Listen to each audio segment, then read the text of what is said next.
Iowa Democrat Party Chair Troy Price, yep, he's resigned because of that Iowa caucus fiasco. Now he is blaming coding issues for what happened.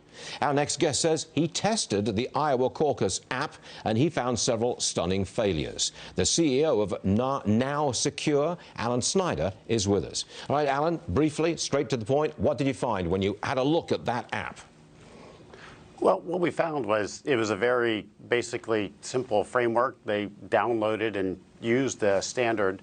They didn't really do much else in terms of putting in what you would see as typical security precautions, certainly not for something as important as a voting application.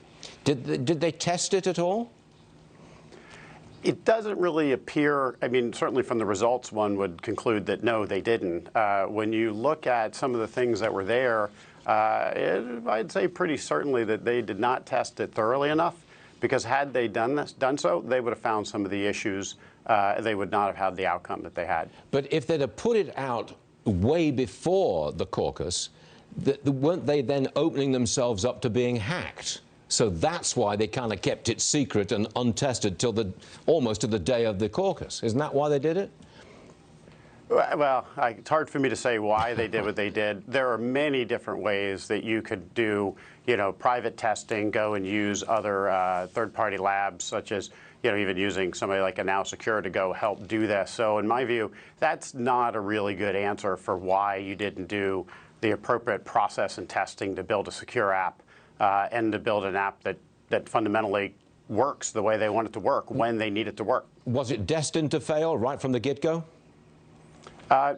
When you look at the way that it was designed, the way it was laid out, this is more of a people process problem. This is not a technology problem. It was poor use of technology. And could it have been hacked or very easily by Russia, China, anybody? Probably one of the things that was most beneficial is the fact that it didn't work that well, which probably made it difficult to hack. But the fact that it was using a standard framework that didn't get changed, most of these nation states, they know those frameworks. They already know exploits to those frameworks. So I would say the potential is quite high. And that's the challenge, is you don't know if you didn't design it correctly and you're not monitoring to ensure that it's not occurring. You got that. Allan Snyder, thanks for offering us your professional understanding of this app. We appreciate it. Allan, thank you.